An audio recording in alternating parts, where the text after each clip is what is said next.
That's your work shirt. At least put on a like that. We went to compost today. I said, I gotta take a shower. I still feel the smell. All right, are we ready to start?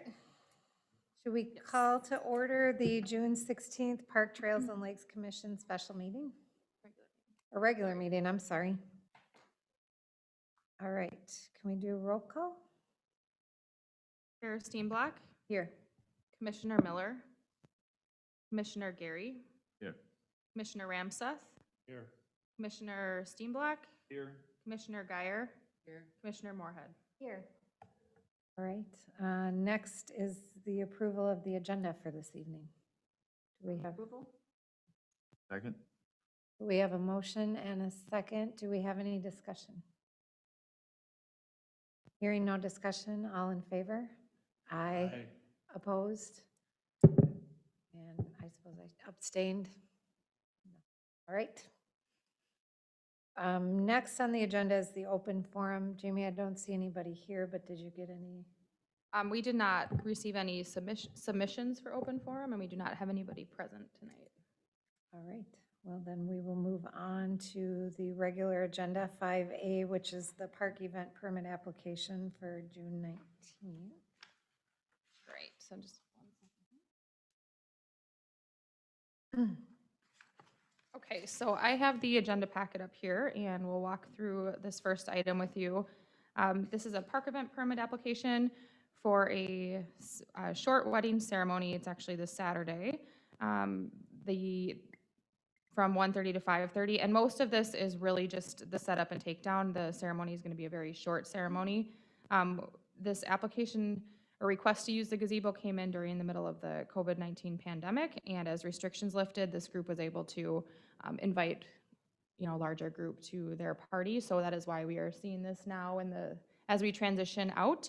It is a very straightforward event, just again, a wedding, basically setting up some chairs, a couple of quick songs and a short ceremony, and then they will be out of there. So with that being said, just seeking Parks, Trails, and Lakes Commission approval for this park event permit application for this Saturday, June 19th at Lakeside Memorial Park gazebo. Make a motion to approve. Second. All right, so we have a motion and a second. Do we have any discussion? Things, are they gonna have alcohol there?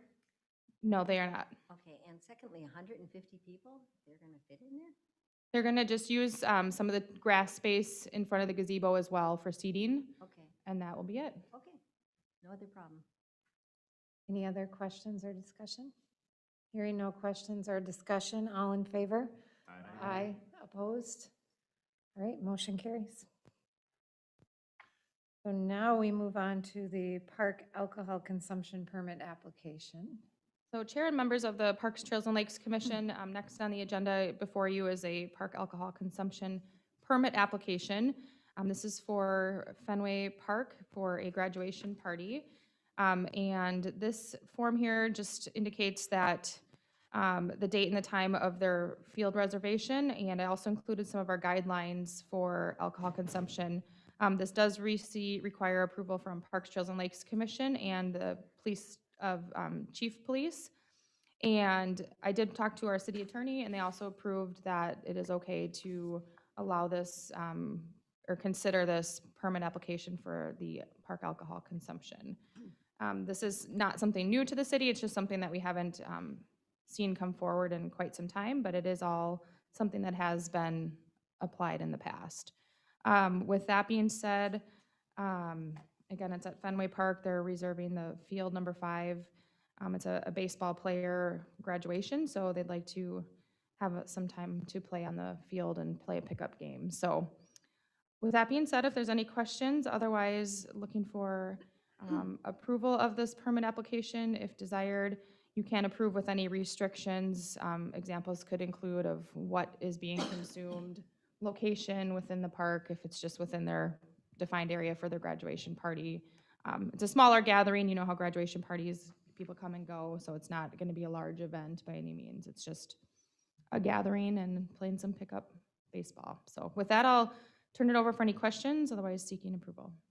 Amy, who is responsible for ensuring that minors are not consuming on city property?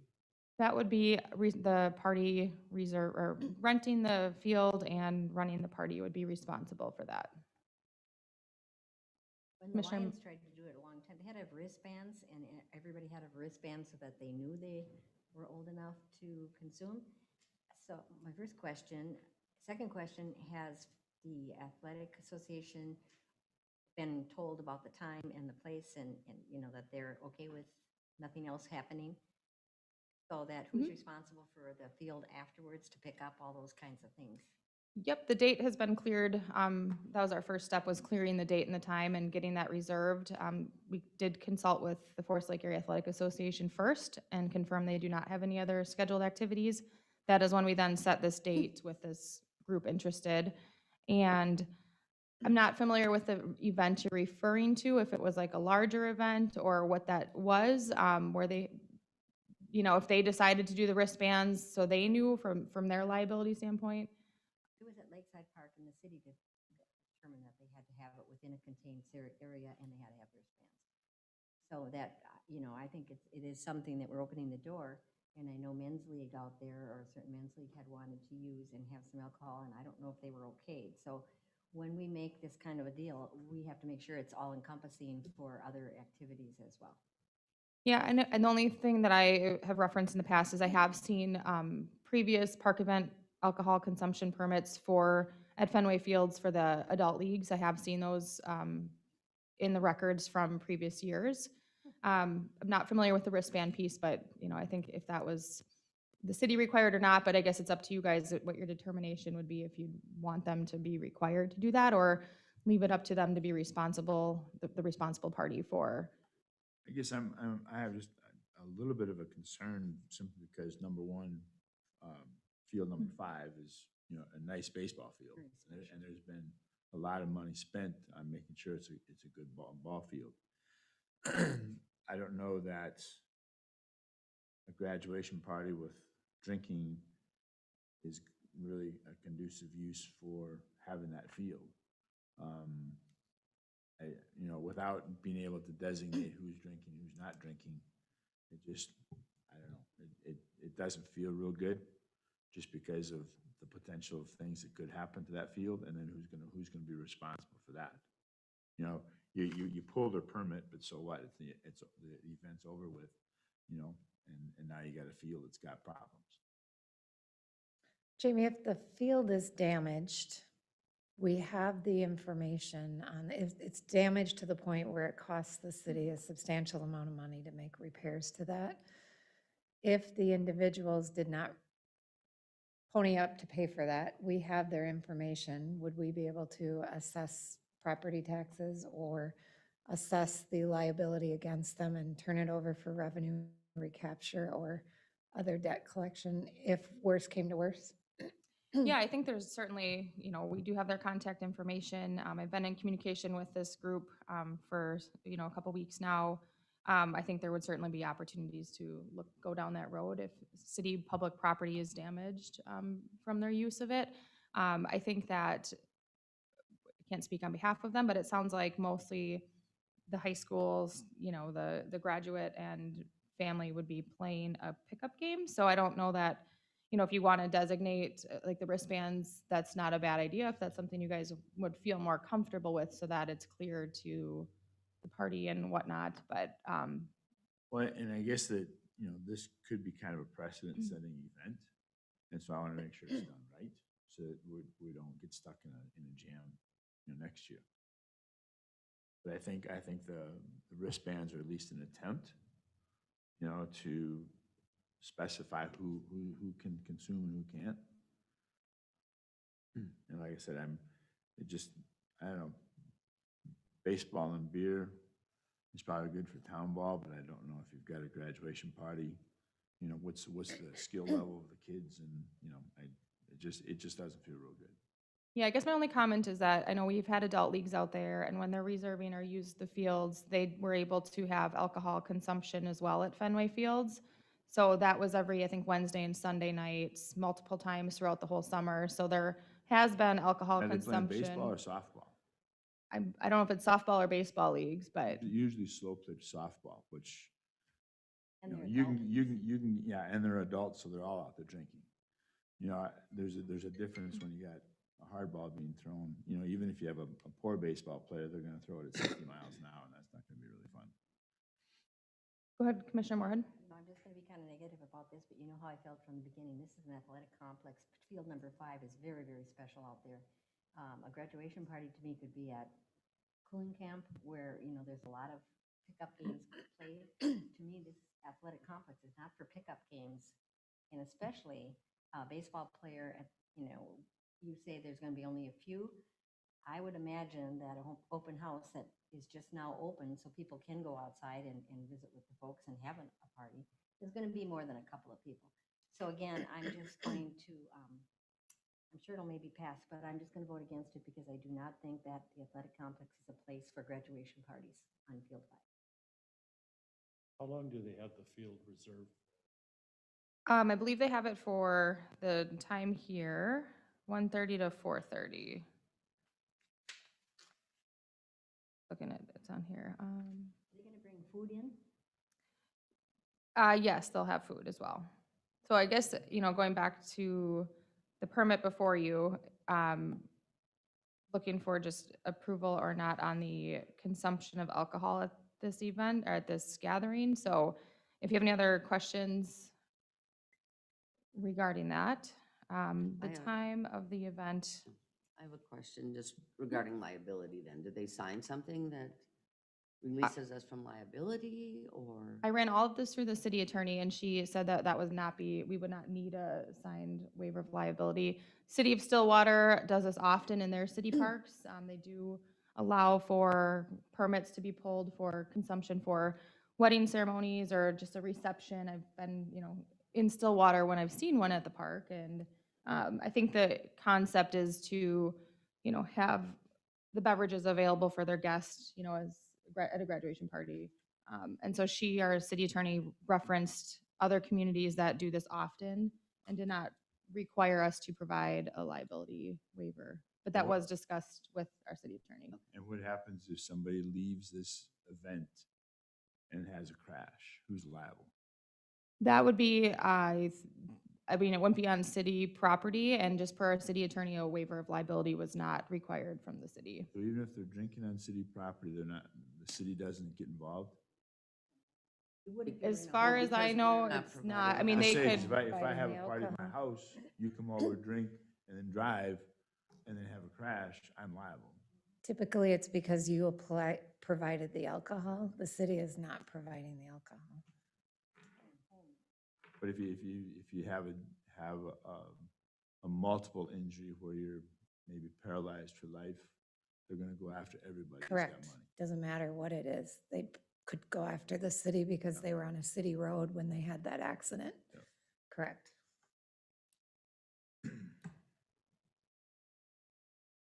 I'll make a motion that we approve the park alcohol consumption permit for the Fenway Field graduation party with the assumption that the adults are not going to provide alcohol to minors. I think that should be just reiterated, that alcohol should not be provided to minors as part of this event. And the field should be,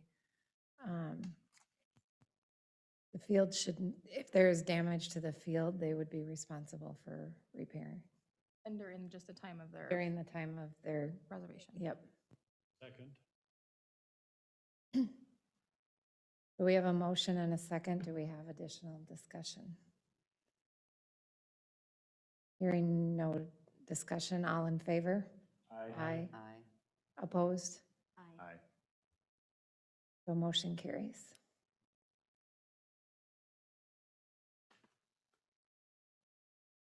Okay, so that was 5. So now we are on 5C, park event permit application for August 22nd.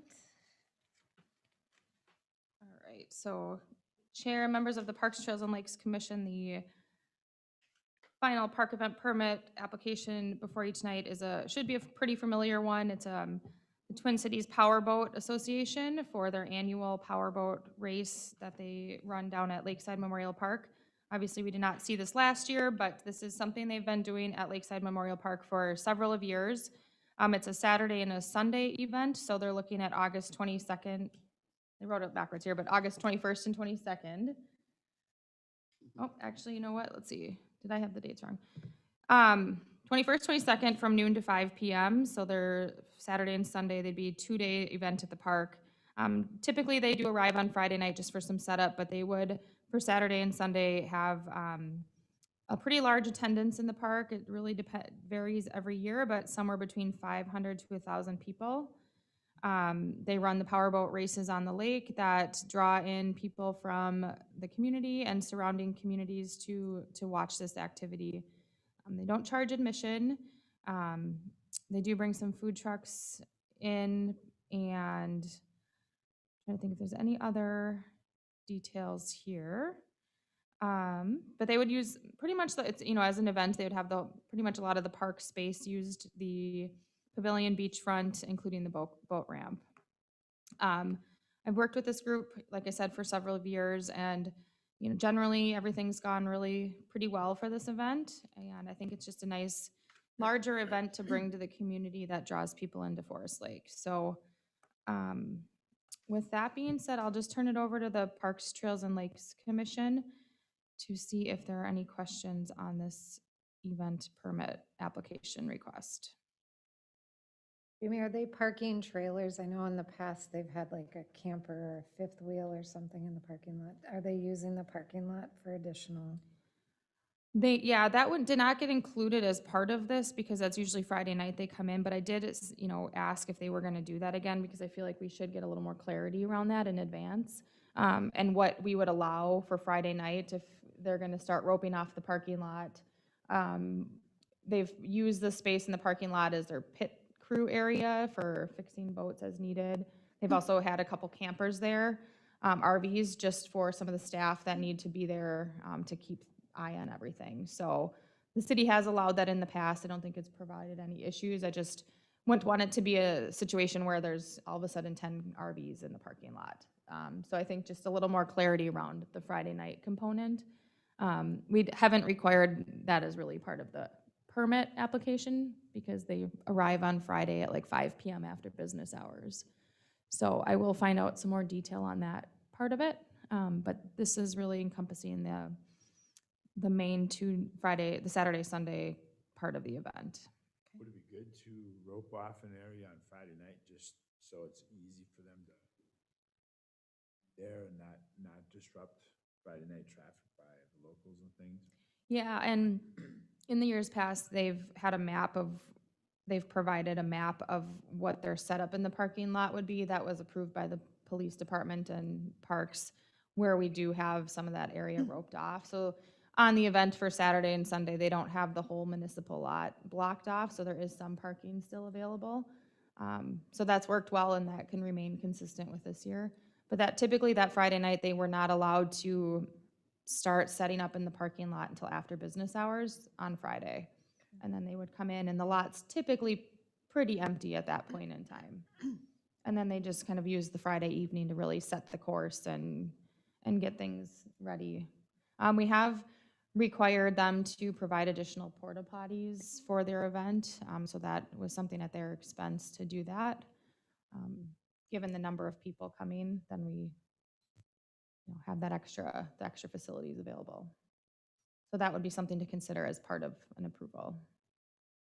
I'll move approval of this. It's been a very successful event and gathers a lot of people around our town to watch. And so I don't see anything in here that I have a problem with. Sorry, Karen, did you make a motion? I did. Okay, so Sorry. we have a motion Second. and a second, okay. We have a motion and a second. Do we have any further discussion or questions on this one? Porta potties are going to be a requirement. Would you like to add that as a requirement? I was just going to ask that same question because you mentioned they were there. I thought maybe they were there for sure, but for sure they should be there. A lot of for sure. That would be part of the approval of the permit. Any other discussion or questions? All right, hearing nothing else, all in favor? Aye. Opposed? Motion carries. All right, next on the agenda is 5D, which is the Birchwood Estates Concept Plan, and I think we have a guest for that this evening as well. We do. Let me kick this off and then let's see here. Give me 1 second. Where do we need our guests to be? I think if you want to grab a seat, I put an agenda right there at that table. And just give me a second here to transition.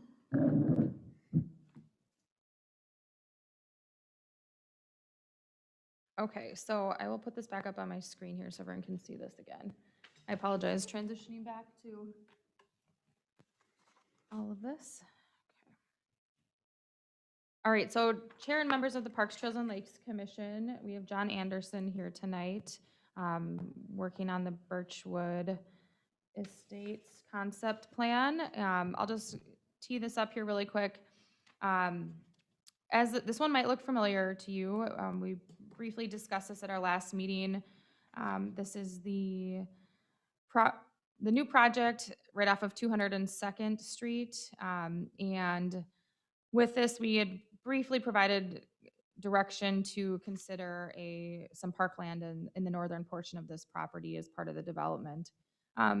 Based on the Parks, Trails, and Lakes Commission feedback, we did move a step forward in this and received an updated concept plan, or received a concept plan from this developer. So that is included here tonight. I'm just going to rescale this so we can see it a little bit better. Let's get to a size that works for everybody. Okay, let me know when you guys can see this here. Okay, so this is kind of a snapshot, and I'll start here, and then I'll zoom back out. But if you guys can recall, in our last meeting, we did discuss having some parkland. So pictured here in the northern portion is, give or take, 1.3 acres of parkland that has been incorporated into this project. Additionally, this red line here would indicate bituminous trail. So that would be part of this project as well, which provides some really good connectivity. And it extends this trail along 202nd Street North. And then the blue here depicted are the sidewalks as part of the plan. And so right now, for the most part, it looks like sidewalks on one side of the street. So with that being said, I will turn it over to John to see if he wants to talk through this, or if you have anything that I'm missing or want to go over with the Parks, Trails, and Lakes Commission. But ultimately tonight, I'm looking for the Donovan, Administrator Hart is looking to provide some feedback from the Parks Commission to move this forward to the Planning Commission and see if this is an acceptable to the Parks, Trails, and Lakes Commission to meet the park requirements. Do you have anything to add to that? Yeah. And thank you for being here. The Planning Commission has already reviewed this last Wednesday. Okay. So it won't go back to the Planning Commission that Okay. I'm aware of. So we have been discussing this over the last month or two with Donovan Hart there in planning. And we came up with a concept plan. There's been a few tweaks to it since the beginning. And this is a layout that we brought to the Planning Commission for review. One of the items that Donovan brought up is having a park up in that kind of northeast part of this property. We threw that in there. We used to have, I think it was 4 lots in that location. And he said he wanted it on the boundary so you could add property to it from when the property to the north would develop. So he can enlarge the park at that time when that road would go. The one question I had is, he mentioned there's multiple parks going to be looked at in this area. I know, just a little bit of background, Eternity Homes LLC is the applicant, and I work for them or represent them. They've built quite a few homes in the Hawthorne Heights neighborhood, which is directly west of this. They've been building in Chestnut Creek over the last few years. And I know Chestnut Creek has an additional phase that someday may happen. They've been waiting for that phase to happen the last couple of years because they're basically out of lots. And since that hasn't been going forward, they said, let's just buy this and develop the site ourselves. And that's why we're here, because he wants more lots in this area. Pat Flynn, the owner, actually lives in Forest Lake, to be honest with you. So he's a resident of the community here. But as we got talking about this area and where we were, Donovan mentioned they're looking at another park in Chestnut Creek. They're looking at a park to the east of this and a park to the west of this in the south side of 202nd. Now, I don't know if that's the case, but my question is, when I look at the comprehensive plan map that was just recently approved with the 2040 update, it does show a park in this area kind of northeast of here, south of Chestnut Creek, but not all these other parks that are being discussed. So I just want to understand, is the philosophy changed on where these parks are supposed to be? And why was that, or what was the reasoning, I guess? I mean, the layout here works. There might be a few tweaks or shifts of the road, but for the most part, that could work. But I want to make sure there's not like these little parks all over the place just for random parks, I guess. I don't know what the reasoning is, so, yes. Yeah, I don't have an answer to that question, but I have another question for you. Okay. Why, so where the park is located presently is kind of central. And why could it not be over the very northeast corner? That way you could tie into the next piece of ground that would go east, or the next piece of ground that would go. That's where Donovan suggested it. I did suggest the northeast corner because you could tie into all three of those properties Correct. with And additional that way land. each development could do this, and you'd have you could end up with a 3-acre park then. Correct. So the thought process I think that Donovan was looking at was there's a small wetland there, which, limits some of the usable area. The problem is that north-south road is, I think it's Greystone, which is up through, I think it's Sterling Oaks and goes into Chestnut Creek. That has to line up for a future connection to that roadway. So as the property north of this would develop, that road has to extend and connect. And there's a trunk sewer line that also has to go through there to eventually gravity feed all the sewer up in Chestnut Creek in that area, and would come back through here and go down 204th into Hawthorne Heights. So we aligned that up with that roadway to the north. And I know this map doesn't show that far north, but if you look at like a further out view at something like this, you can see where the road would be there, right there, and then you'd connect through there.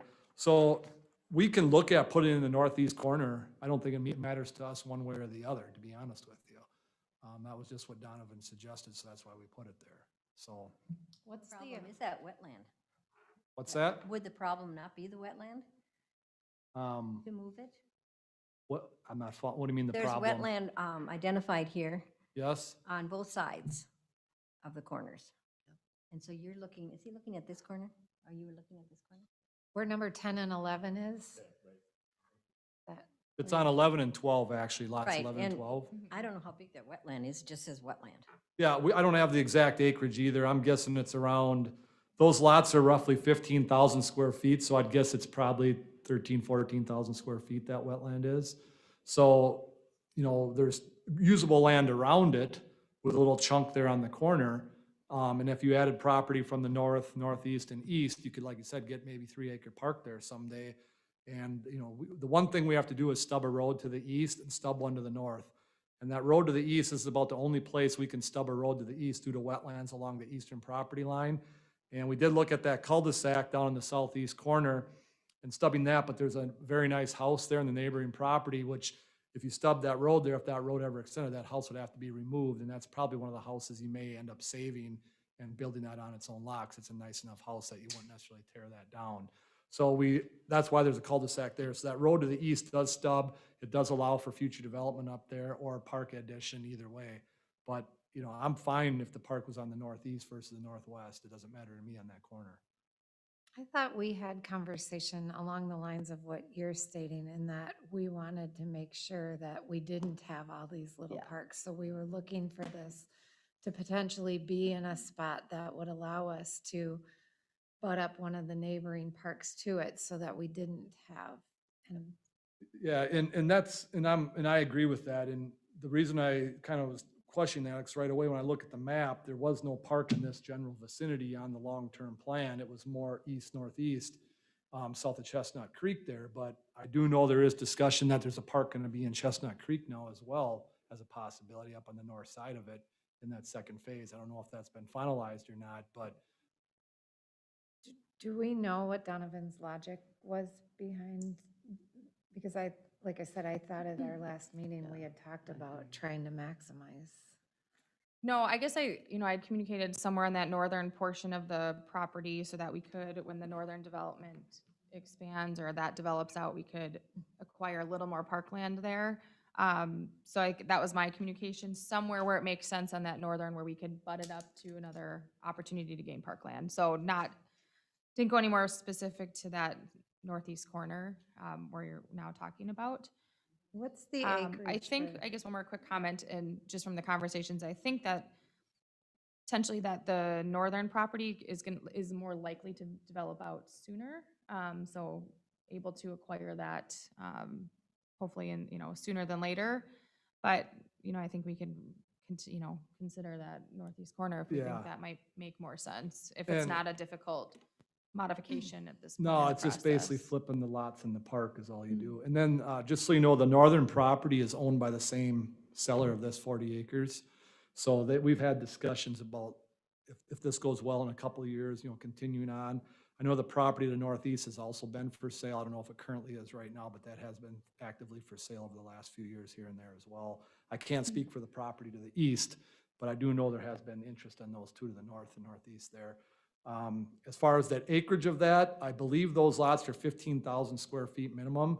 So there's 3 of them there, so that would be 45,000 square feet, so just over an acre in size. So it's not quite the 1.3 on the west side, but we have talked about, there's some wetland things we're working through right now on some designs. So the odds are we are gonna lose a couple of these lots when we get through, grading and all that. But there was talk about shifting that road, the north-south road, just west a little bit. Because there's that wetland on the southeast corner of that intersection on 14 and 15, that it's kind of a farmed wetland right now. It's actively a field, that there may be some exemptions there, but we try to save as much of that as possible. Well, to get a lot on the corner, we may shift that road 20, 30 feet just to, help out on that lot with the spacing from that existing wetland, even though it's a farmed wetland, which would also mean that road on the north would shift, which would add more space to that northeast corner. It won't be a ton, but it would be, 4,000 or 5,000 square feet, something like that. So, but yeah, if we're fine flipping that one way or the other. And I guess my ultimate concern was, we don't want to see a park every quarter acre. Right. And No. the funny thing is, I was just at a meeting in Prior Lake on Monday, and they're having the same issue right now. They have 58 parks for their city, where the neighboring Savage, which has more population, only has 23.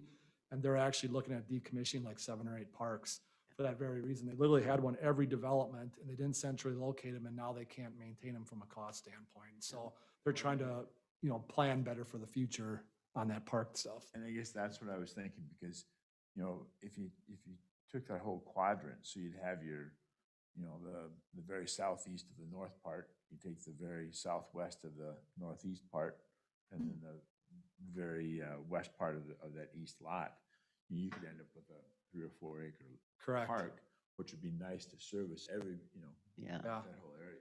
And the south part, on our property, and then on the property to the east is farmland. So you'd have some open space, or you could put a few, playground or whatever it ends up being, where you have some wooded areas in the north side. Now, I don't know what you do in the wooded area, but, there's maybe a little spot you could do something like a picnic shelter in the trees or something like that, but kind of gives you a variety as well. So, yeah. Go ahead, Commissioner Moorhead. I'm not concerned. I can see reasoning in that. I'm just looking at no wetlands in the area that he's suggesting and wetlands everywhere else. So I just don't want to lose any property because we can't use it because of wetlands. I'd rather get the full use of the land, but if that can, I don't know what it is, and how big. It might be a little wetland, might be a huge wetland. Well, that's why I was trying to figure out what's the acreage less the wetland? Yeah. What would that be? well- Because we wouldn't account for in the dedication, it wouldn't, Wouldn't count. the net would be minus wetlands. Yep, and is there a minimum acreage of usable that you'd be looking for? I mean, there is a small wetland in the northwest corner of that park on the map. I don't know if you see that, but there's just a little finger that kind of sticks in there, not a big deal there, but, our thought was, could you give us an acreage, and maybe we can shift that road west just enough to get to what you want for an acreage, because it would give you some more usable there, because that is farmland. And the highest point of the whole site is just south of that intersection, so there is some nice land up there from an elevation standpoint. So, I agree that a park, we don't want a lot of them. We started out in the beginning with that, at least when I was on. We wanted to make sure that every development had some sort of a entertainment or park. And we've switched from that now, which is good. But I think I'd rather have a park over in this area in Chestnut, whatever it is, if they ever do expand or anything. I've never heard of putting a park over there.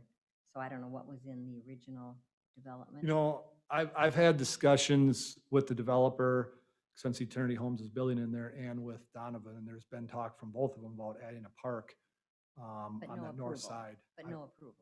There's no approval on it. I don't know. They haven't moved forward, so we finally made that decision to stay in Forest Lake and build. We have to buy our own site and develop it because there's no lots.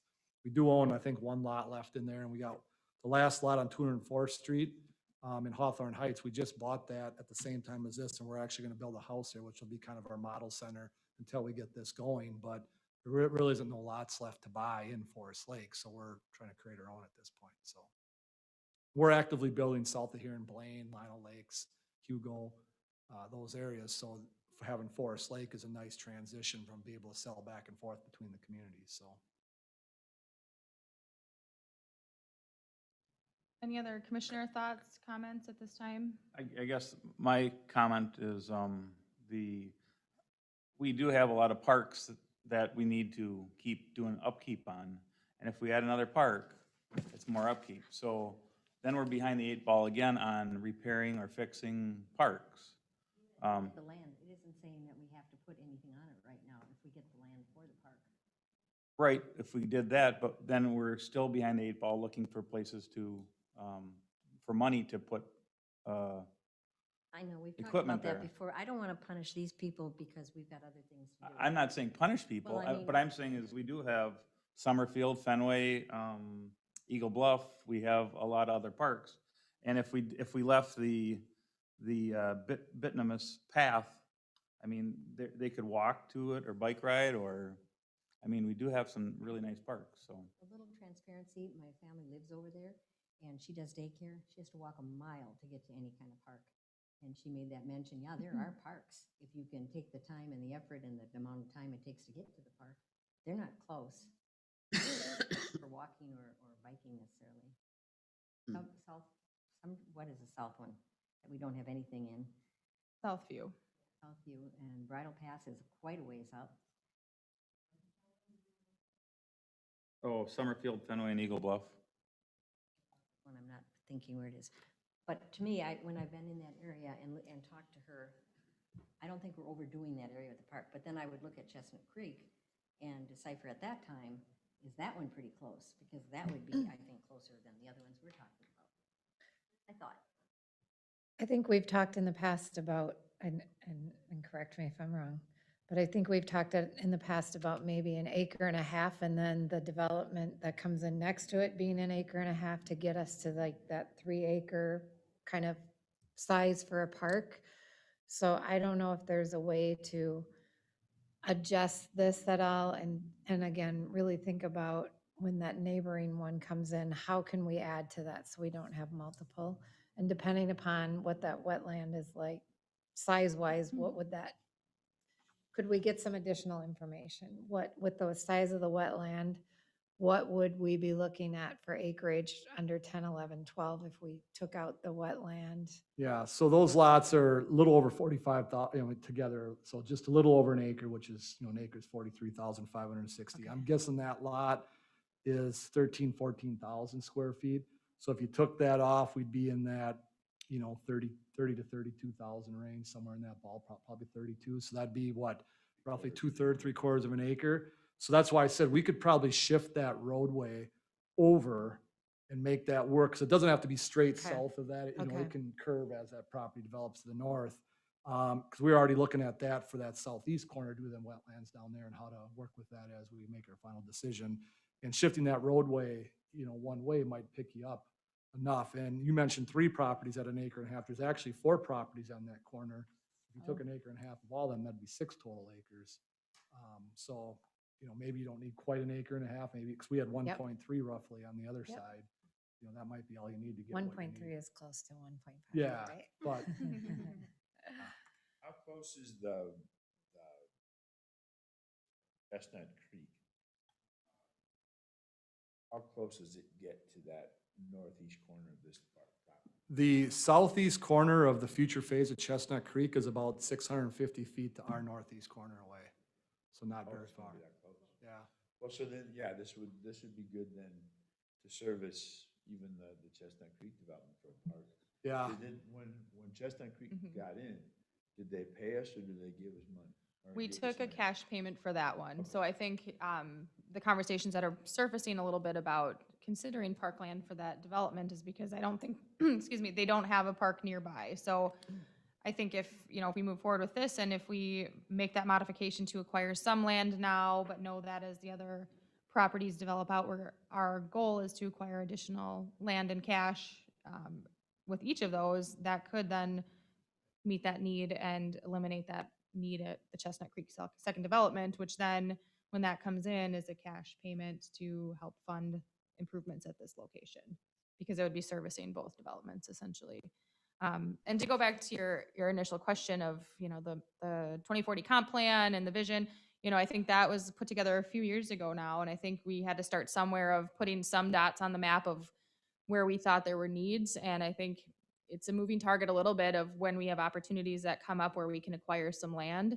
A little bit of a shift too with the Parks Commission really looking at funding. So we've taken a lot of cash payments throughout the last couple of years as developments have come in to have some funds to make improvements. But we are looking at more of that, some land, acquiring some land and cash for future development. So there's been a little shift in how we're looking at, assessing the need. And I know Hawthorne Heights really doesn't have, to Commissioner Moorhead, there really isn't a walkable or a nearby park to get to. We used to have Southview, but it's a very difficult parkland with access. It's right in between two residential homes and a narrow path back to it. So we took the old equipment out and haven't replaced it just because we're getting feedback that it's not really a great place for a park. So I think that this parkland in this general area, which we talked about last month of considering this, would also service, the Hawthorne Heights. There's some good connectivity. And that was why for this particular project, the Parks Commission was interested in some parkland. We also, according to Donovan's memo, will expect some cash here as well, Yeah, right? I Because think- it says expected to yield. Yeah, the land won't satisfy all the requirements, so the Right. balance would be cash too. There you go. Land and a little cash. We'll go cash. So I hope does that help clarify? And I mean, I Yeah. think we're gonna keep modifying as we go with opportunities that come up, because I don't think, No, and we've all right. talked a lot about, we don't want 40 parks, Well, that it has was- to be strategic in nature. We know there's the need over by Chestnut Creek. I feel like the commission's identified a need in this general area and have really liked, just of recent, looking at some land and cash, if we can utilize multiple developments to acquire 3 to 4 acre parkland when it's all Yeah. said and done. Does that make sense? No, that does, and that was my concern, is it wasn't necessarily Mm-hmm. the park being here, it was, Donovan kind of mentioned one in Chestnut Creek, one here, one to the east of us, one to the south and 202nd. I'm like, that's 4 parks in like a half mile, Yep. 3/4 mile stretch. I'm like, why, that doesn't make Unless he's sense. building. We Yeah. agree. And I just wanted to make sure that, if we're gonna centrally locate it, we don't need all these other parks. And I That was think, my thought. yeah, and I think that each park has a little bit of a different use, like Fenway Fields and Fenway Athletic Complex, and we have a park there and a playground, but that's, we got more ball fields and different use than just, there is one small playground there and pickleball courts, and they all have like a little bit different of a use. So, but I think we're big picture as we move forward, analyzing where we're accepting land and cash, and making sure that the neighborhoods and the residential density is considered, if there's a need for the parkland. Okay. With a focus on accessibility and getting people to access the parks. Yeah, and you just mentioned accessibility, the trail, right now on 202nd, there is a trail on the south side of Hawthorne Heights that stubs at our property line. So we Right. were gonna extend that across like it shows, and then our 2 cul-de-sacs would have a connection into them just from an access standpoint. And we were already talking about putting that trail in and connecting into which will be called Greystone Avenue or whatever. Mhm. Before we even had the park discussion, that was kind of already a conversation point. And then as the park got in, like, well, that'll work out good because the trail, connect right into where that park is. So if somebody's coming, say, from 204th Street in Hawthorne Heights, they could jump on that trail and walk right to the park, or they could walk the sidewalks on the street and get there in an easy way. So that kind of worked out really well. And obviously, if it flips to the other side, that trail still stubs in right where that, park would be on the other side. And so I guess my question is, do you guys make a recommendation then on exactly where this is tonight? Is that the steps that we go through, or? Yes, the Parks, Trails, and Lakes Commission's advisory committee, so they recommend to city council regarding the parkland dedication requirements. So that would be the action tonight, is to recommend on behalf of the Parks, Trails, and Lakes Commission to council. Okay, that northeast corner seems problematic with that wetland that divides the property. And to me, where you've got it shown here, makes more sense if you add the northern property and approximately 2.5. Is that a motion, Doug? Let's see, call that a motion. Okay. Second. So we have a motion and a second. So the motion was, I didn't. that To was- Where, the- keep it where it's Keep it where it's recommended at. Okay. with the hope or expectation that the next development is added on to that so we can expand and not create multiple little. So that would mean those two properties to the east would not be able to dedicate land then towards that park, because they wouldn't be adjacent to it anymore. Just the northern property.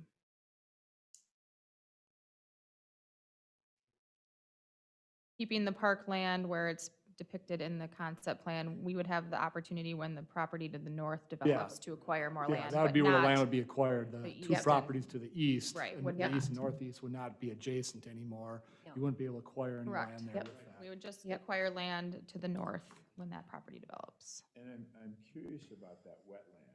I mean, is there actually standing water there, or is it mushy in the spring and dry in the It's, summer? it's partially farmed. So the tree line runs right through the north, kind of north third of that. And the south 2/3 is actually a field. So there's some of them wetlands out there that have been farmed for decades that So they're they're more by definition than actually presence of water. correct by definition than presence. Now, obviously in a big rain in the spring, you might get some water there, but right now they're dry. Obviously it's been dry for the last, few weeks or whatever, so. And that's likely why the original recommendation was where it is. You're not dealing with wetlands. Right. So, But I guess I'm just thinking a person could actually, I mean, if it became, or if it was a wetland of some sort, you Fargo or something like that, and, if you end up with 4 acres, now you have a pretty decent sized playground. Now you have a wetland area that, you could pond or, whatever. yeah, and I think to that point too, and just kind of going over this again, if the Parks, Trails and Lakes Commission's vision in the end of this is to have like a 3.5, 4 acre park, you could obtain the rest of that parkland in the northern development as part of that requirement. We do have a little portion of the wetlands in this current plan for the give or take 1.3 acres, so we could use that little portion of the wetlands for any kind of educational purposes. And then even along the Bituminous Trail, there are some ponds depicted. I don't know, it looks like Those those are on ponds would be property though. stormwater Okay. ponds, Okay. yes. So I think we would still be able to have a little wetlands in our park. The- But the I o- guess I'm thinking that, if that became a big project, you could actually have like a Belts Park sort of development there with lots of activity, lots of accessibility. And park. Yeah, and I think with this, we know we have a motion on the table and Yeah, finish I the was just gonna say discussion. we have a But motion I on the think you table. could, if you wanted the 4 acres, you could get that in the next development when that one to the north, and you don't have to wait for those other 2 developments to get your big park. It's this property, the northern property, and then you would have that, whatever acreage that it is that you desire, so. The last point I want to make is when you look at our property and you talk wetlands, you're not taking into account potential wetlands to the property to the north either. If you look at, I don't know if you can read them on there, but there's elevation listed there. The highest point is 952. That's directly north of that wetland in the northeast corner. That's all high and dry in that corner for the most part. There are lower points over north of where the park is shown on this map. And I know there's some wetland areas in those trees. I don't know the exact boundaries because we haven't delineated that because it's not part of our deal. But I do know there's some lower areas over there. So you may have usable land on ours, but have unusable land there. So you got to think about that too, as, you might add land, but it might end up being wetland on that side versus the other side where we know we have a nice high piece of land there. So you can see there's kind of like a little hill in there. It's long and narrow at 952 elevation. And the elevation on the other side is down to like almost a 942, so 10 feet lower. So That would give us the opportunity at that time then to make the determination of, do we take the cash then in lieu of it? Or do we put a little in the park somewhere? I mean, that to me is more of a kind of cross that bridge when the time comes Well, we have a scenario. motion on the table now on Yes. this one, this idea. Correct. Can you remind us of the motion? To accept, Move that we accept the proposal as submitted with the parkland, the 1.3 acres situated in the north central portion of the and you did, He was she was just just, reiterating it. Oh, okay, Yes. thank you. so motion and a second, all in favor? Aye. Opposed? All right, motion carries. Jamie, on this one too, can we have Donovan give us the dollar amount we're gonna get in cash? Because typically when we see these, we see the park, we see the split between the acreage and then the cash payment too, so it would be nice to have that for next month. So does this go to council or what does this do then? I believe it goes to city council for final adoption of the, Do they do Plan. that before we do preliminary plat then, or? I believe there should be I'll follow up with Donovan tomorrow. I feel like there's still one more step after this with, Okay, because I know final plat. we're working, as we're doing the plan, we've already talked about the roads we're tweaking a little bit. Okay, So that's what I'm worried about. We haven't graded this out yet, so we have a general idea that's gonna be the park, but there might be slight adjustments. You know, I Sure. don't think it'll affect the overall what you're looking for, but it might, shift just one way or the yeah, other. and we can follow up with Donovan tomorrow on that next step, but they're, preparing for the final plat. Well, once you have the final, it'll go to city council then. Okay. All Sounds right. good. Thank you. Thank you for your Thank you time. for joining us. All right, next on the agenda is Castlewood Golf Course Clubhouse and Maintenance. All right, so Chair and members of the Parks, Trails, and Lakes Commission, this is our discussion portion of the meeting. So tonight, just discussing the Castlewood Golf Course Clubhouse and maintenance as indicated. So first, just with the Castlewood Clubhouse, as you're aware, the city did purchase a facility to put up at Castlewood Golf Course, and we want to bring this back to the Parks, Trails, and Lakes Commission to re-engage that conversation.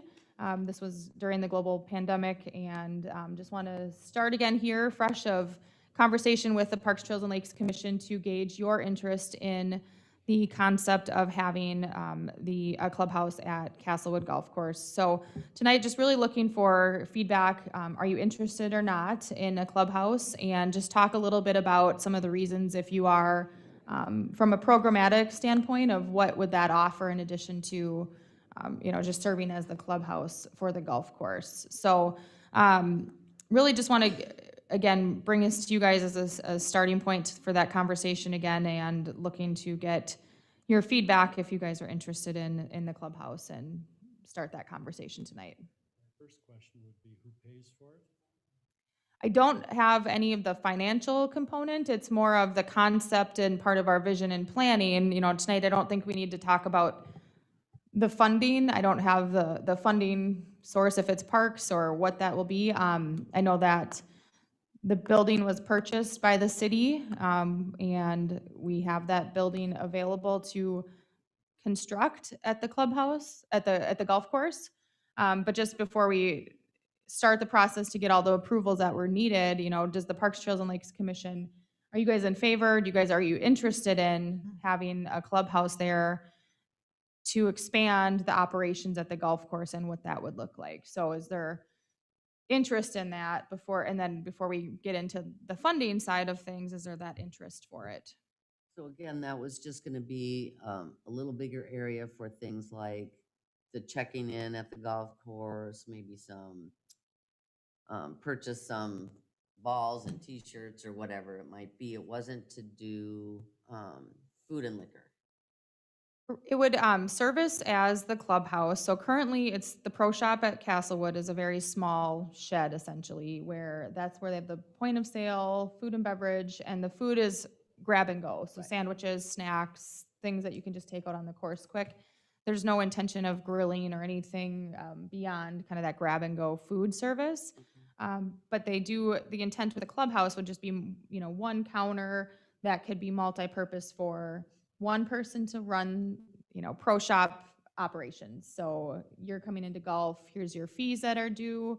You're gonna grab some food and drink for the road on the course, and it would all function within there.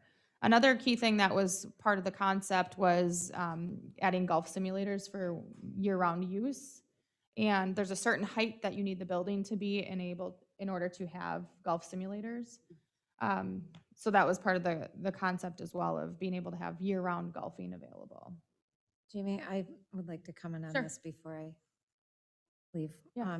So originally, when we talked about this, my thoughts were in relation, and again, not going down the path of how is this going to be funded and all of that political stuff, right? I'm just looking at this simply from the standpoint of, I see this as an opportunity to have more community activities. So again, this past winter, we saw numerous requests on Forest Lake happenings and other websites looking for, does the city of Forest Lake have snowshoe rental? Is there cross-country skiing opportunities?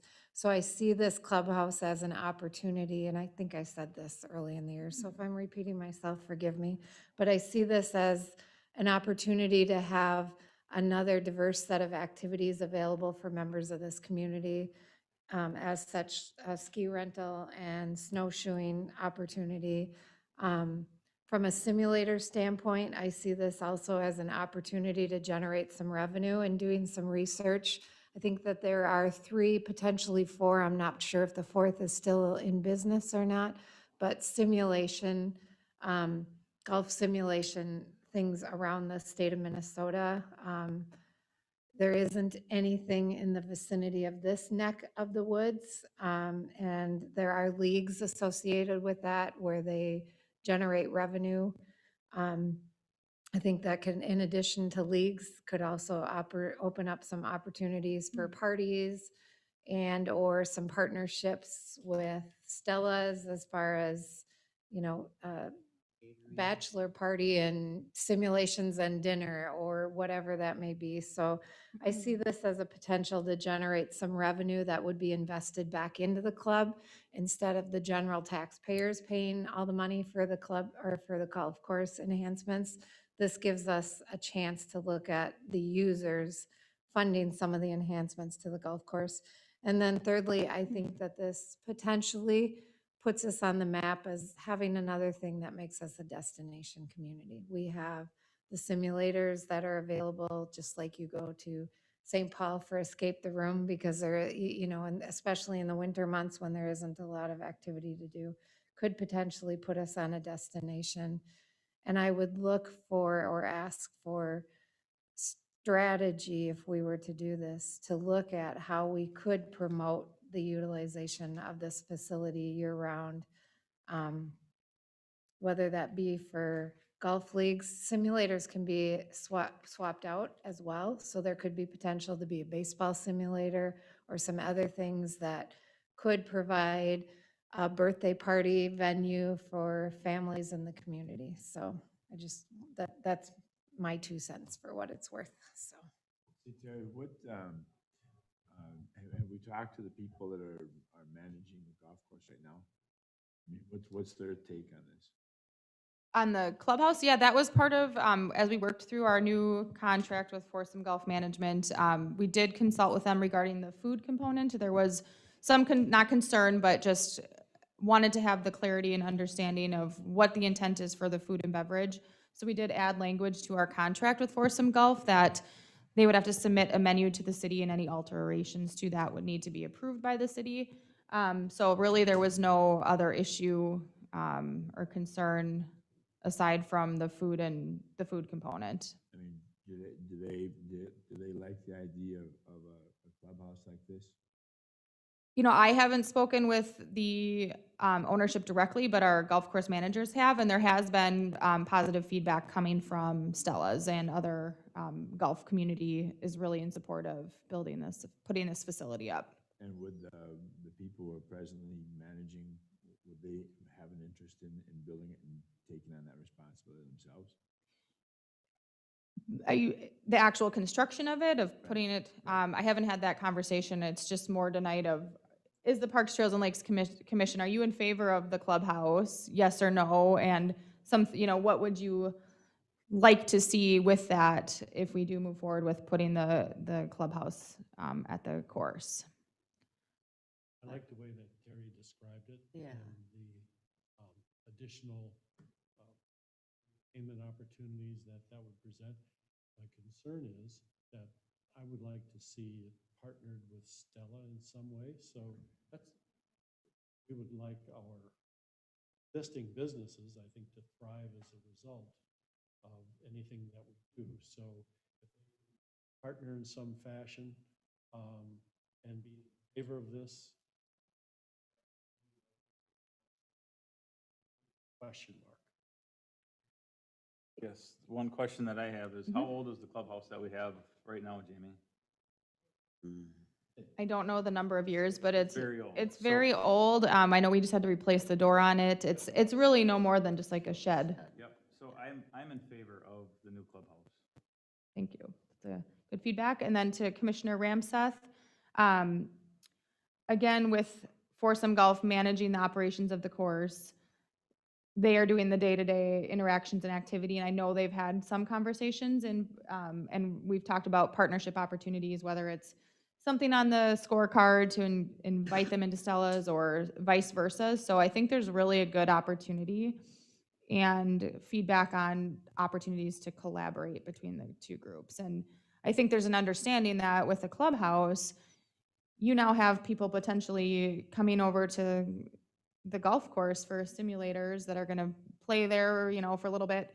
They wouldn't otherwise be in that area and then might go have dinner or lunch at Stella's. So I think it brings people to that area now year round instead of just the nice outdoor golf season. So there is a benefit there, and I think there's a lot of natural synergy for both parties.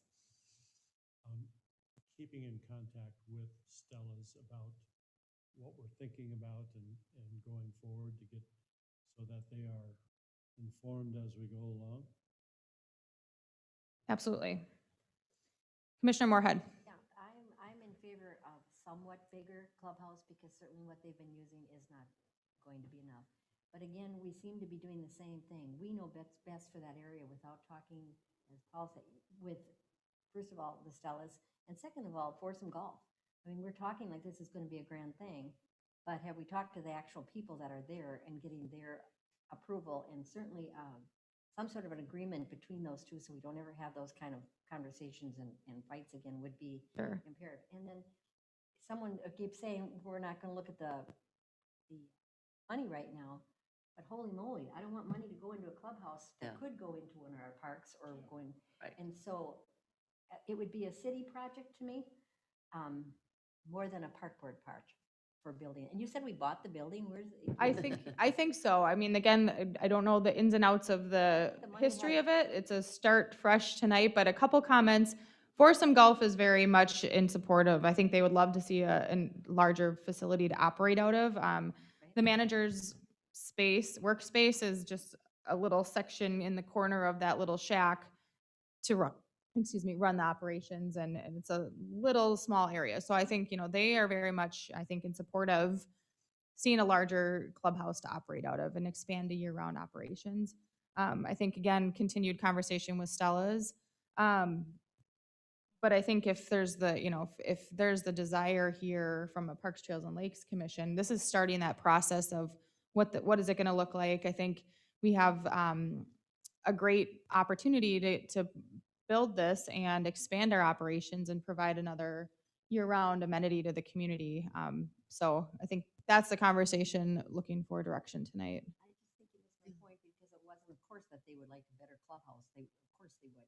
But are they in favor of the parties and who's going to manage the snowshoes and all that additional thing that we're talking about is going to be great, which I think it might be.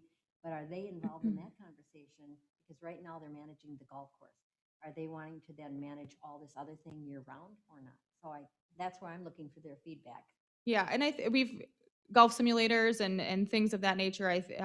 Snowshoe rentals. I think some of those details to work through the exact logistics, but overall interest in running. They could run leagues. They could run golf leagues on simulators in the winter. And there's definitely that interest there. So I think what I'm feeling and maybe what I'm hearing is we're in favor of the next step. I don't think we're saying carte blanche on everything that might Right. come. So we need as more information or more ideas or more conversations with our partners, then we Right. continue to to have those. And I think that's good feedback tonight to Conversations. start that process again. We do have a building that we can put up at the site. I don't know if you guys, have feedback on that or if you need more information on that at a future meeting. I wouldn't put up a building until we know what the building's gonna do. Exactly. And where who's is this gonna pay building? for it and what's gonna go in it. They had to give their money back. So where do we talk about they have this building? They don't have the money, so how did they get the building? Yeah, and we can bring, if that's what you're seeking is the next step of a package, you're interested in it, Yeah. you want to know a little bit more of the A lot ins and more, outs of it. lot more. What is, from your perspective then, if we, okay, building sounds great and we're in support, general consensus of an improvement, a larger clubhouse there, a new clubhouse. What are some of your thoughts on, we talked about the simulators, is there anything else that, snowshoe rentals, I know Terry listed off a few things. Well, I think Is there anything financials and else? management of First of all, those the things building, for yeah, sure. we haven't given any, I at least haven't given any thought about, yeah, I'm in favor of a building and then let it sit there. No, I have to know what size building, what kind of building, who's paying for the building, who's gonna manage this building. And, See, you know, I think that the building should actually be privately owned rather than city owned. Mm. But we're on, It's on we city are, property. it's on city property, so I guess, so it makes sense to me that the city should own the building also. And we have Then we have a they're beautiful, liable for the financials on it. we have a beautiful golf course, and we have a small little shed for that. And, I mean, it's just like updating all the parks. We have to start somewhere to build on things and make things better. So, those are my 2 cents. I agree, we just need to know more about the specifics. Are there any other programmatic, anything additional to what Terry listed off? I think she covered it pretty well on what you'd like to see if we build the clubhouse, some other activities and things that could run out of there. Is there anything else that comes to mind?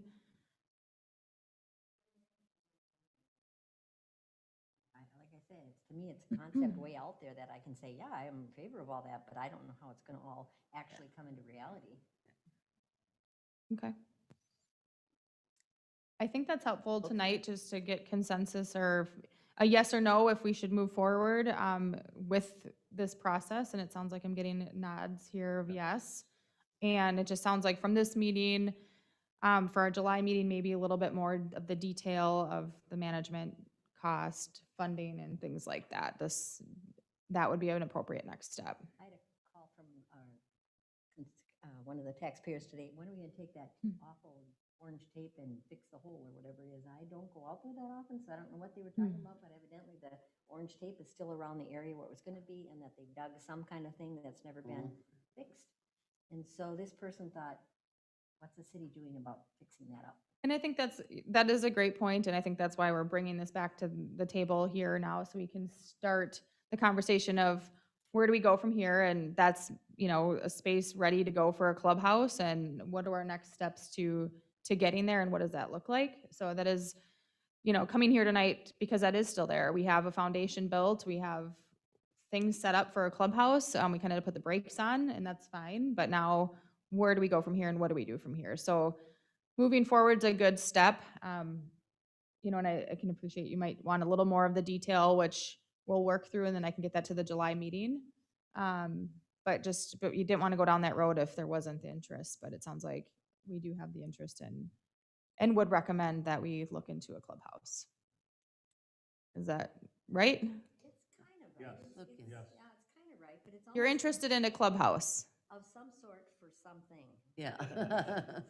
something different than the pro shop. Yeah. Yes, a little bit. Yes. Understood that there are many details to flush out, but we all agree that we would like a new clubhouse at Castlewood to some degree. Yeah. Okay. And with that, just briefly also, I did add just a maintenance discussion as well. I know a couple things have come through with some concerns of current course conditions over the last month. Administrator Casey and I did tour the golf course a couple weeks ago.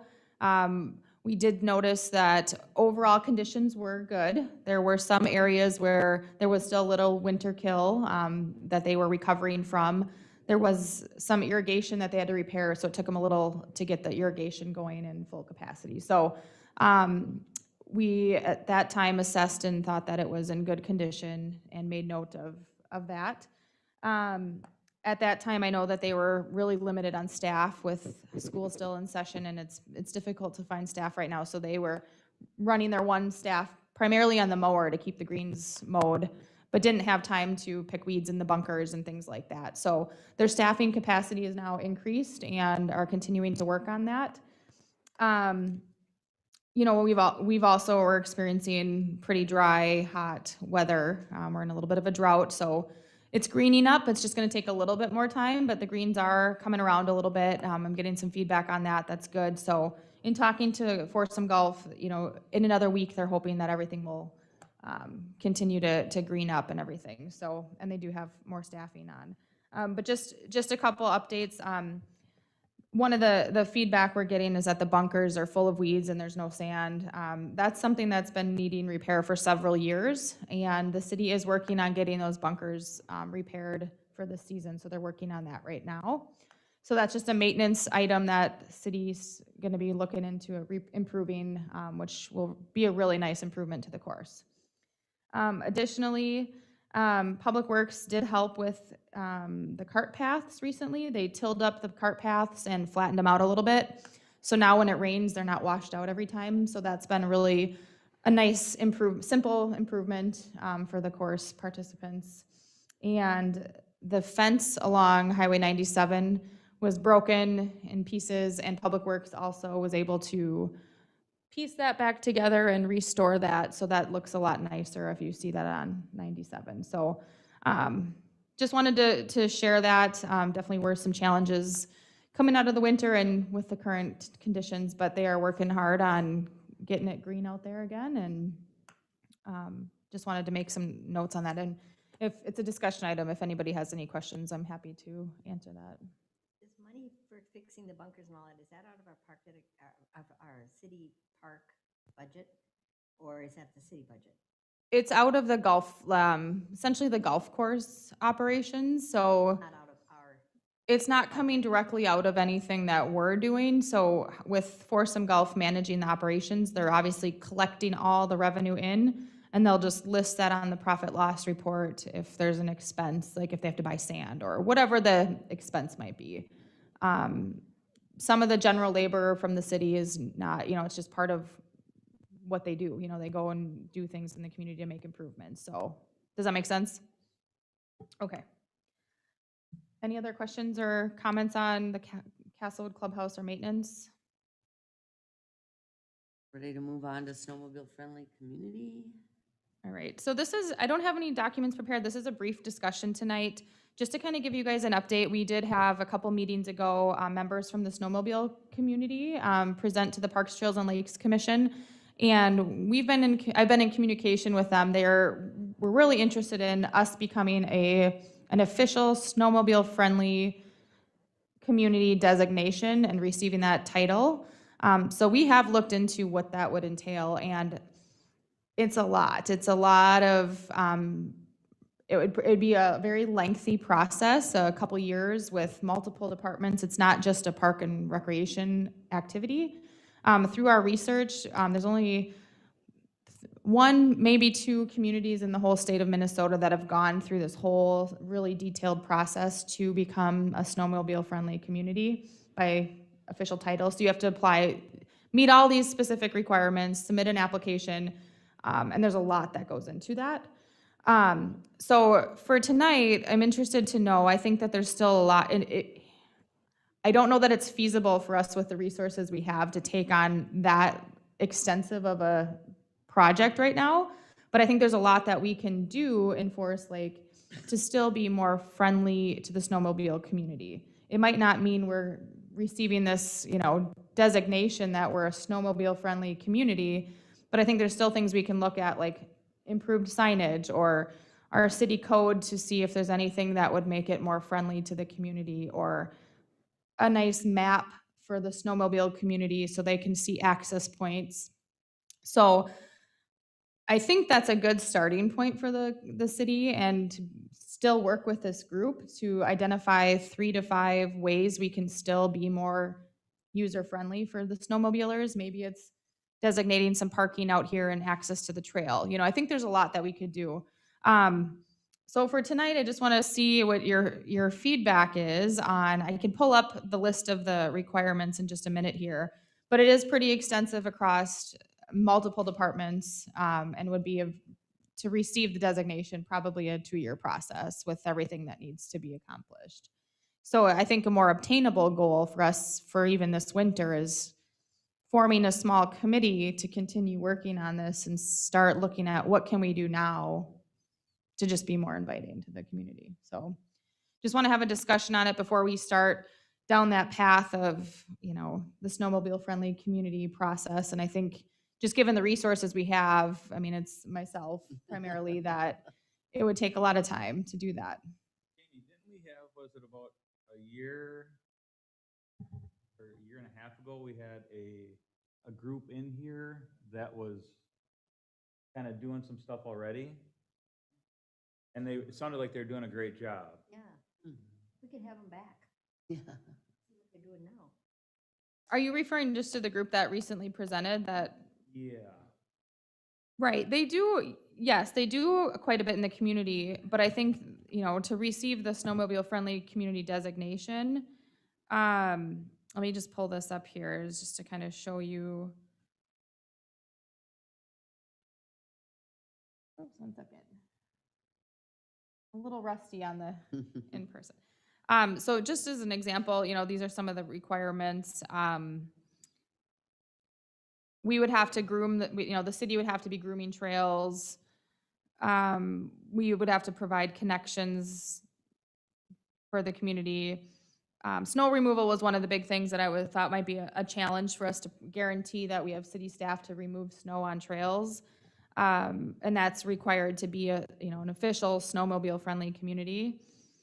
I think we can do some of this, but I think to really get every single thing done off the list, and I think this is just a portion of it. I just don't know from a resource standpoint if we'll be able to accomplish all of these, but I think we can at least start with some of them and go from there. So just wanted to get some feedback, and I know that we talked about forming a small committee to work directly with, like Commissioner Steenblock said, there are a couple advocates for this that have presented to us a couple of times. So how do we continue moving this forward in a positive way to work with them?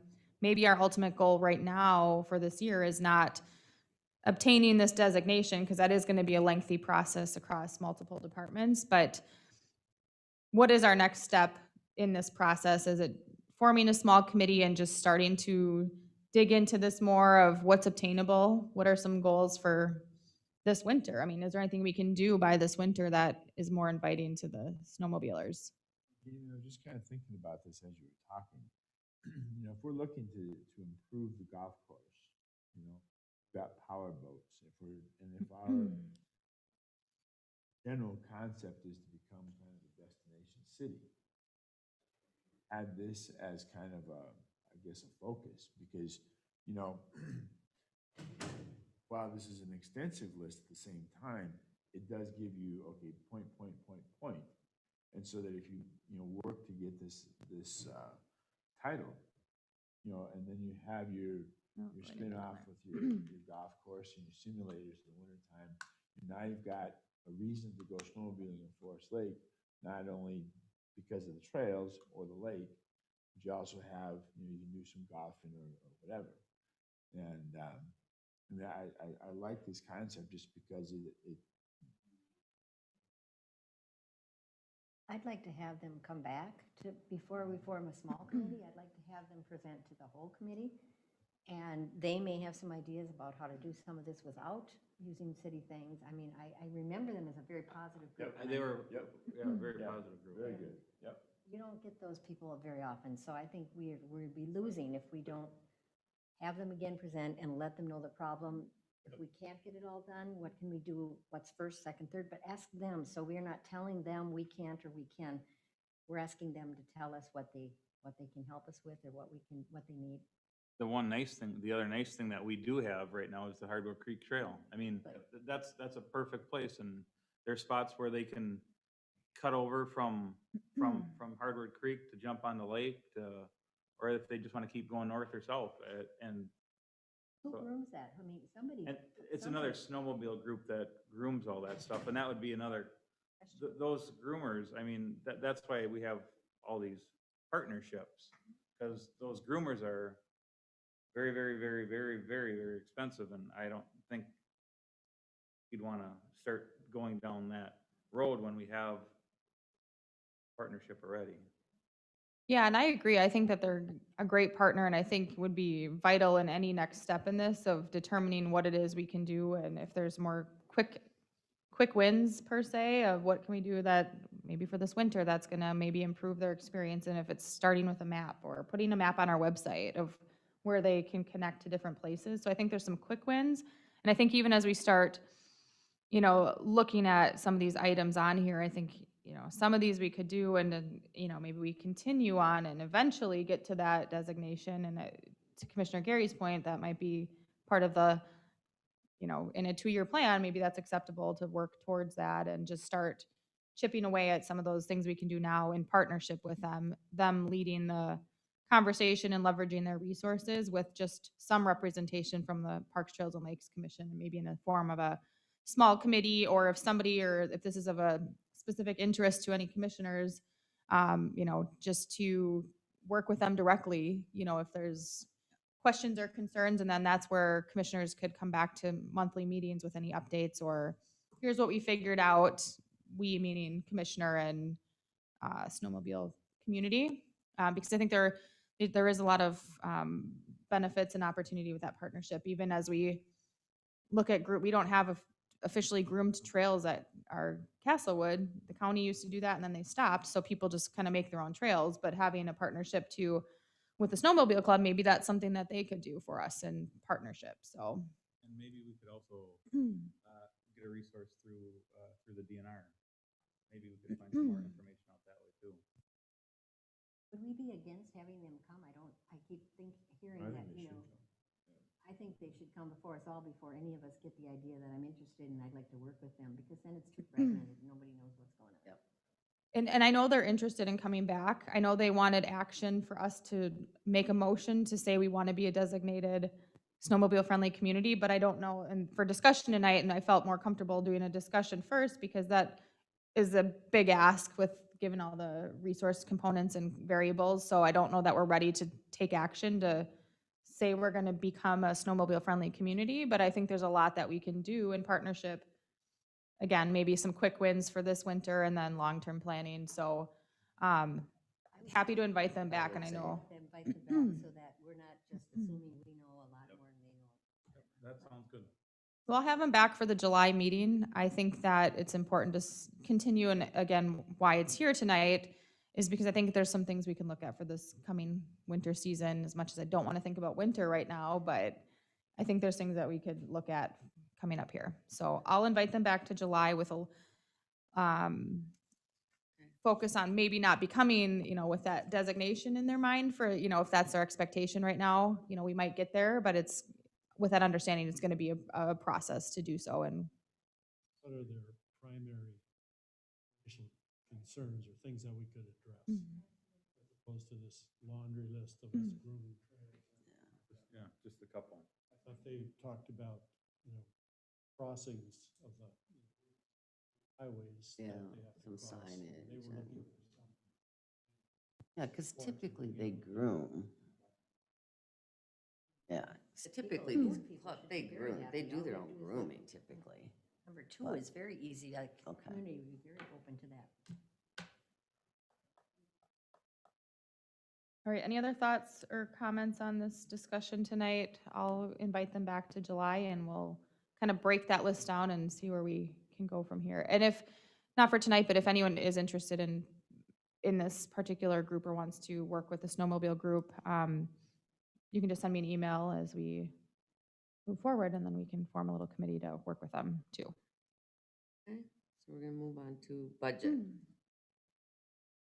All right, so just a quick discussion tonight. A couple commissioners had requested some budget reports, and I appreciate that. I think primarily one of the biggest questions was where's our park dedication fund balance at? I'll pull that up here in just a second. So I did include in our packet tonight our park dedication balance sheet through the end of 2020. We will talk about that here in just a second. Okay, so included in the packet, which you probably have looked over, I did receive this from our finance director. So this is our park dedication fund balance, ended December 31st of 2020. So right now, at the end of last year, we're projected to have the $344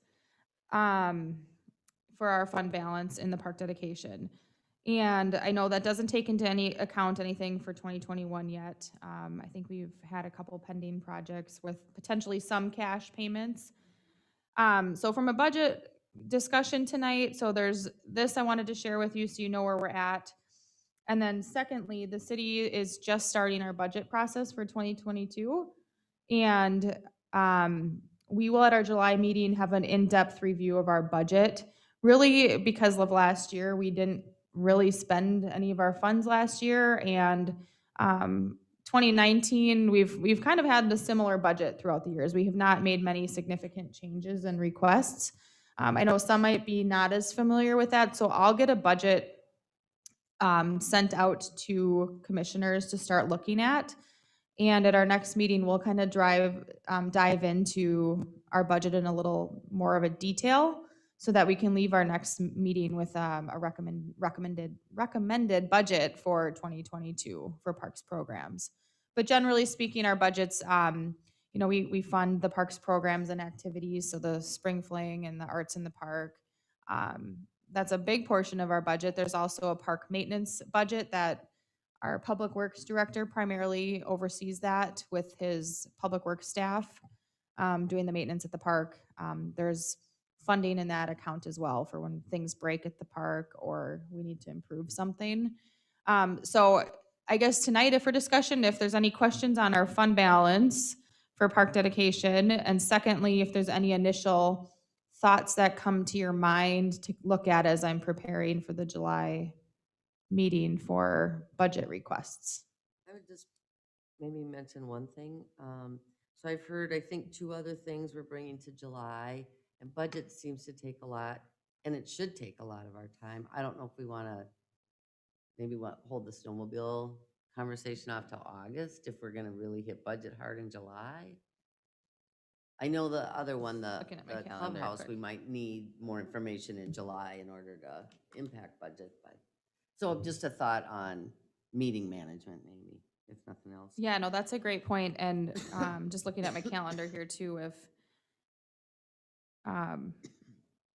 if the budget would warrant, like if you guys, to your point, would prefer a short budget workshop for parks where it's just the only item and it's just a workshop where we aren't in a formal meeting setting of, in a regular meeting, we could just call a short workshop just for the budget.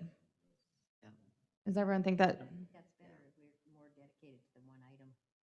Okay, if that works for everybody, I can get some times out. It would likely be just a Wednesday. I'm just looking here. There's a Wednesday, July 14th is the week prior to our regular scheduled meeting. I think that allows enough time for after the holiday and just to prepare for that meeting. I'll throw that out as a tentative date and I can follow up with commissioners, but unless we want to pick a potentially different date if there's other conflicts, but we'll figure out a date that works. So we'll plan a budget workshop mid-July, and then we'll keep for our next meeting, which would be Wednesday, July 21st at 5 p.m. will be our regular agenda with the snowmobile community and the clubhouse as 2 of our main components. One question I have, just kind of being around Forest Lake and seeing different things, I did notice over by Everton, there was some garages that went up, some rental garages. And my thought was, I don't remember ever seeing a park dedication for that. Probably on all one plot? Or was it No. separate? No, it's like rental garages. It's rental garages, so Mini it's storage. mini storage. So what I'm curious about is if we should be able to get some park funds through that. Bay storage has no children. Unless they, Can we But- change, or can we change our, but see if we could, to address something? to address something like that, because those, point. there's also potential funds for parks, lakes, and trails. Mhm. Those get rented out, so that was my thought on that, so.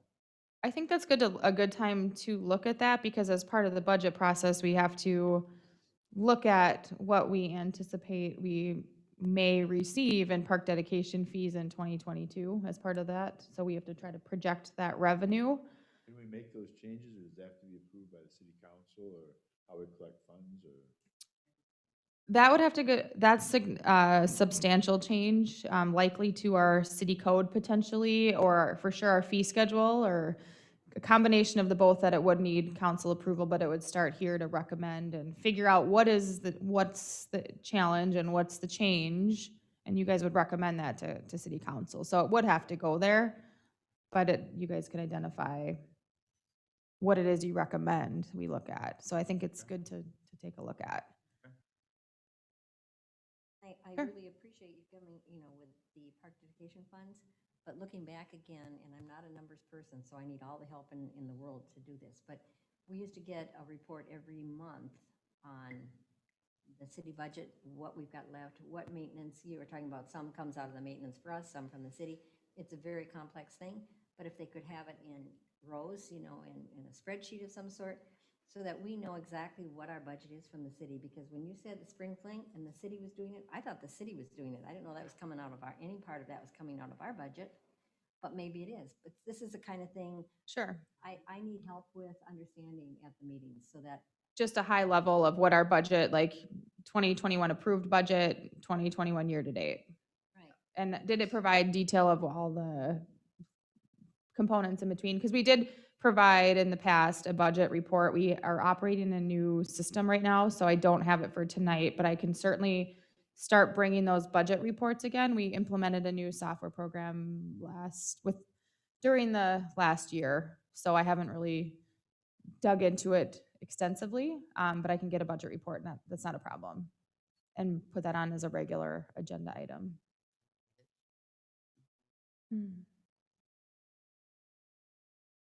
Anything else on budget? I think I'm good. If you guys, do you have any other thoughts or comments? Otherwise, I think we have a good plan for next month, and get that geared up and turned into finance department. Staff updates. Nothing substantial other than just we kicked off Arts in the Park last night, which I think went really well, and I'll turn it over to you guys in a minute. But yeah, it was really good to be back. It was it was good. It felt normal, and it felt great to see everybody together. So from a planning perspective, it was a little crazy at times, but I'm really happy with our vendors. Were fantastic. I mean, the returning vendors kind of know the drill, but the new vendors, planning this in such a small window, they were getting details kind of, much later than I normally would provide, and they were just all great. So kudos to everybody that was participating yesterday and that attended, and I think everything went without a hitch. So it was a good night. We'll continue to expand as we can throughout the summer. I know I did get a couple questions about kids and family night, and just given the lack of time I had to plan this, I don't have kids' activities planned yet. However, I do have some connections going of things we can add that are kid-friendly for July and August, and we can put that together and promote it as whatever the 2 days are. We can still do a kids and family night. Our bands start at 6:30, so we can do some programming before that. So I do have intentions to add a couple kid and family night activities. So just wanted to know that that's coming. Otherwise, that's all I really have for staff updates. Oh, I guess one more, just sorry. It was a busy week with programs and activities. We also, last Wednesday, kicked off a partnership with the Hardwood Creek Library. So they're doing pop-up library in the park. They're doing every other Wednesday in Forest Lake and then Hugo. So the next one's next Wednesday, and it's at Summerfield Park from 2 to 4. So they received grant funding from TEFLA, and they're managing the project.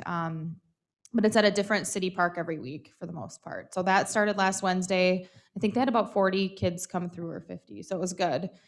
And we also started, in partnership with the Forest Lake area schools, our activities in the park. That started last week. On Saturday, we canceled Wednesday and Thursday due to the heat, but we did kick off the activities in the park. Again, it's a really great partnership.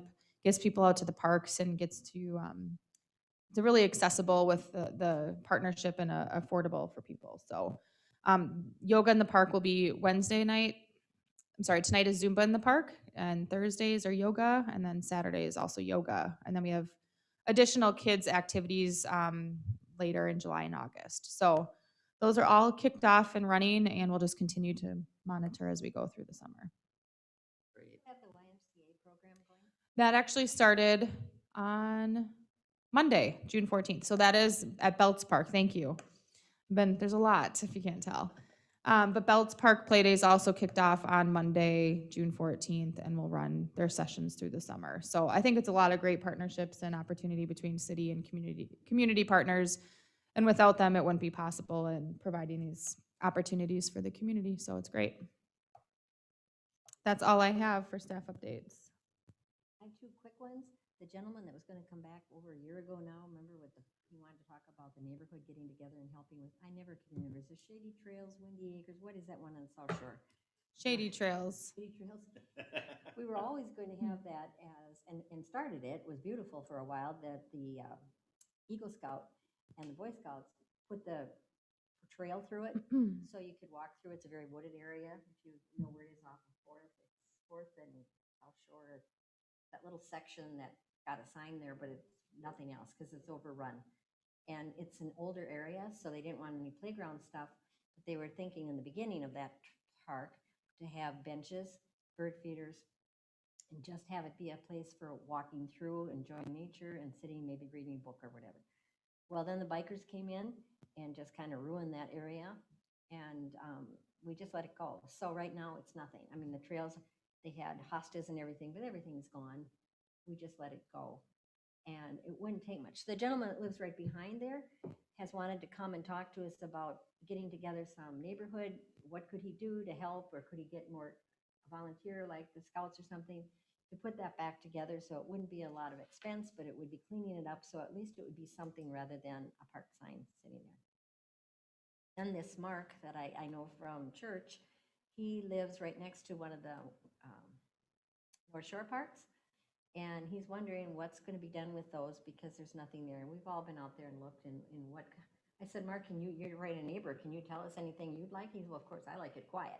But he said, there's a sign at one of them, but not even a sign at the other one. And so, again, he was concerned, is there anything that, if you've got ideas, come forward. But right now, there's no parking. And so I didn't have any great ideas. I thought we were going to put benches. I don't know if we did, or a bench. I don't think we have anything there. And also on our July meeting, I think I'd emailed out, our city engineer is going to be attending that to talk about those two parks at North Shore parks over in that area. Sorry. They're going to be at that meeting to talk about some potential wetland or storm water management components. So I think let's get through that meeting. I made a note of that, but then we'll see what comes of that meeting and then see if we can get something there. But one of the properties without the sign is we had a very difficult, it's hard to see. It's pretty much wooded. It's a completely wooded property. So to do anything with it, we'd have to do some work. But the other one, we certainly can get a bench or table there. Yeah, he agreed with the other one not being anything. Then there was one person who turned in a request for a vendor, and I handed it. Is it Maddie, her name? Your assistant there for the Yes. park? She really is dynamite. She's just a great help, I'm sure, down there. And she Yes. seems to be real excited about doing that. Yes. So I she handed did. her something that was supposed to go to you as far as a new vendor. I'm sure she's got it. Yep. She's managing. She's got all of that. So. Okay. So then the other question was from vendors walking around the park. Who do you allow in? Who don't you allow in? I said, I'm kind of mixed up on that again because it's been a while. Sure. I didn't know about nonprofits. I didn't know if you had to actually sell something or have something for sale or do something. If it's just you maybe have a presentation on something. I'm kind of mixed up. So if we could get Yep, I can send you the handbook that they all get that talks about vendor selection and, you know, criteria and selection process and everything. They all get a handbook that we've kind of had the same for a few years now, that they review and it talks about that in there. So So if someone new wanted to come in, they would use that booklet to find out if they would qualify or not? that should have everything in there. You know, priority goes to returning vendors in good standing, true artisans that are making the handmade crafts and projects, farmers market, primarily vendors selling something on site that people can go and shop and have a good experience, not so much the setting up a booth to market your business where you're not selling anything, it's just more information. That would be more like an expo. People, you know, we are happy to look at other ways to engage those kind of requests, but they aren't really a vendor selling a product that somebody could go buy a necklace or, you know, So if they would have jam a or anything else, presentation of so. something, if they would put on a presentation of something or do something extra, not just sit in a booth, that would be an expo thing. But if they could add anything, that would be covered in this book. It should all be in there. I'm happy to get you a copy of it. That'd be great. But yeah, we've had it within Parks Commission, just if there's any questions out of like, does this fit the market for the people coming? You know, we have a process to review applications and say yes or no. We don't want too many jewelry vendors, for example. So we look at the quantity of vendors we get for a certain category. So there's a lot that goes into it of just, it's a process more than just hitting approved, so that we offer a really good event for the community with a variety of products throughout the market, so. And I'm sorry I went, so I mean, I have these other things. That's One more, fine. the last one, that tree that the Lindberghs had planted for their mother like 3 years ago, it's died 3 times. The park ranger that was there said, oh, I know exactly where that tree is. So they're considering maybe not having that, maybe there's something wrong with the soil. Maybe they could move that somewhere. So then the discussion came up with Maddie, would that be possible to get a new location for that? And also, are we gonna have a list of if I want a bench, if I want a tree, if I want this, if I want that, what it would cost the families? And I think we talked about that once, but I don't know that we have one. So the first, to answer your first question quickly here, we can just talk to Public Works, and that would be up to them if they want to relocate the tree. And then secondly, yes, we would love to have a tree or bench donation program when we can get to getting that established and up and running. Again, it's, you know, I'm the only person in the department. I have Maddie here for the summer to help out. So it is on that list of many things to get done. A tree, I think is like $300. We can start there, but there's a lot more that goes into it. It's what kind of tree, where are we gonna place it? Do we decide? Do they decide? You know, there's a lot more than just, can I buy a tree? You know, so there's collaboration with Public Works and all of the process around it. So it's just as soon as I can get to that. And you do not have Jackie anymore? Temporarily not, but Maddie's been helping with some of the work that is needed for the summer right now. Jackie may be coming back. Correct. But she was more communication. Her position is communications and recreation, so she was Okay. helping with Okay. facility reservations and attending the meetings for parks and some of the senior center transitional items. Okay. So we're working through that, but just temporarily out, and Maddie's kind of filling in some of those on-site event-related items. So yeah, so it's been going great. Actually, to kind of stem off what Kieran, so you're talking about the park benches and everything like that. The one thing I was actually when we were up at Lakeside last night, we've got a lot of things in Lakeside. And I was just wondering what everyone's thoughts are on if we try to say no more adding up at Lakeside because we don't have the space. So we've got all the pavilions and benches and beanbag tosses and all that, but sometimes we'll get different people coming in that say, I want to put something up at Lakeside, but we're running out of room up there. So what are people's thoughts on that? Just say, we can't build any more up at Lakeside. I guess I'd have to go and look again. It seems to me. Well, I mean, Maybe you there's couldn't- open space, but if we keep taking these small little spaces, we're gonna run out of just green space for people just to go up and sit or take a little walk. That's why the benches, I think, have to be out looking at the lake or something that is not in the park area, the benches. And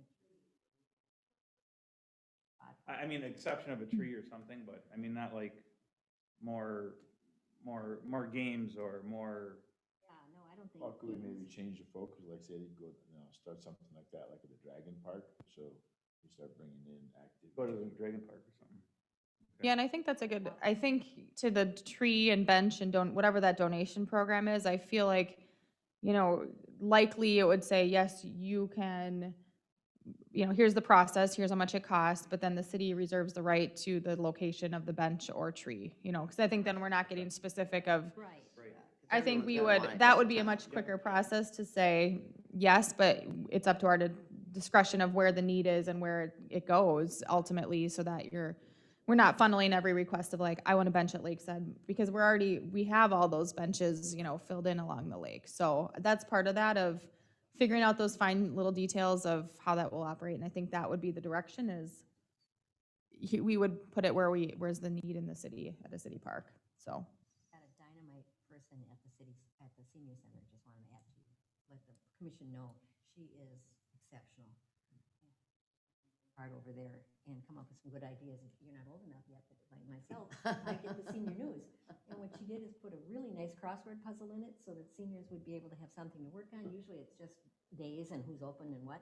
This was and then you can be in for a drawing if you fill in the crossword puzzle and bring it in. And just creative ideas like that. I think she's just really good. Yeah, she is doing a great job. She's currently a temporary part-time employee with the city, and we are looking to, I think we should be posting for that, to fill that actual position as a senior center coordinator in the very near future. So she's been doing a fantastic job with that. So the senior center is open. It's been open since May 10th, and they're moving to a phase 2 reopening in July, soon, within the month about, so yeah, she's doing a great job. Okay. Any other updates, comments? Welcome back in person. We were the first in-person meeting since about March of 2020, so. We're special. Wow, we're special. Yeah. So I hope thank you for your flexibility throughout the COVID-19 pandemic and remote meetings, and it was an interesting time, but we are back. So you guys are officially the first ones back to test the waters, so. Well, thanks for getting all of our meetings Yes. together on Zoom, Yes. Janie. No problem. That's a chore. Sure. It was not a problem, so we'll be in person from here on out unless you hear otherwise, so plan for in-person meetings. Our next regular meeting is Wednesday, July 21st at 5 p.m. I will send out a note about that budget workshop, which will be before there. Thank you for your time. I think We we just looking need. for a motion to adjourn? Yep. Move we adjourn. Second. All in favor? Or do you Aye. say that? You got it. I think everyone's ready to get out of here. Dialed in. Get us out of here. Phew. Thank you.